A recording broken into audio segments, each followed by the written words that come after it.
بسم اللہ الرحمن الرحیم۔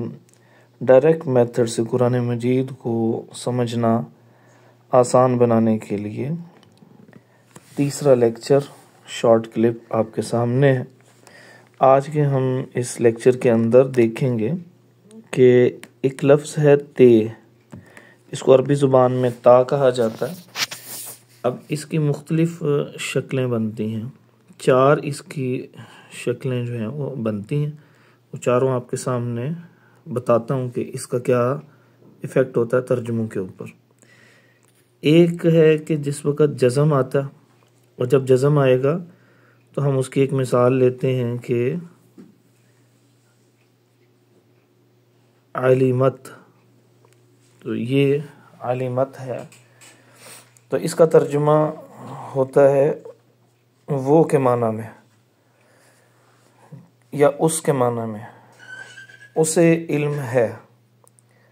اور اگر یہ ہم دیکھیں کہ تے کے اوپر زبر ہو یا زیر ہو تو پھر اس کا ترجمہ کیا بنتا ہے، جیسے علمتا یا اسی طرح علمتی بھی ہو سکتا ہے، تو اس کا ترجمہ تم ہوتا ہے۔ فرق ان میں یہ ہے کہ پہلا ترجمہ جو ہے وہ میل کے لیے ہے اور دوسرا فیمیل کے لیے ہے،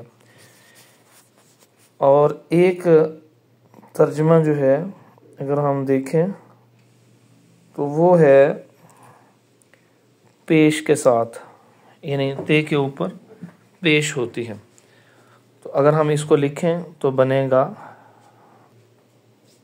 علمتو، تو یہ جو علمتو ہے اس کا ترجمہ میں کے ساتھ کیا جائے گا، یعنی مجھے علم ہے۔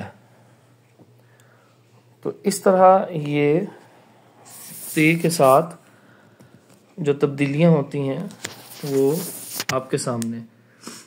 اب ایک اور ہم مثال لے سکتے ہیں کہ اگر ہم دیکھیں کہ یہی لفظ قرآن مجید میں دو اور مثالوں کے ساتھ بھی سمجھا جا سکتا ہے۔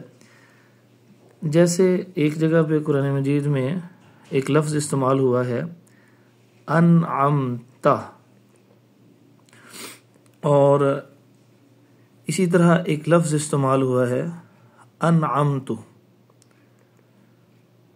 تو جب یہ تا کے ساتھ آ رہا ہے تو یہ ترجمے میں تم یا آپ کے معنی میں ہوگا، اور اگر پیش کے ساتھ ہے تو پھر یہ میں کے معنی میں ہوگا۔ جیسے صراط الذین انعمت، انعام کیا آپ نے، تو نے انعام کیا۔ اور اگر انعمتو دیکھیں تو وہی سورۃ البقرہ کے اندر ہی ہے کہ انعمت علیکم، میں نے تم پر انعام کیا۔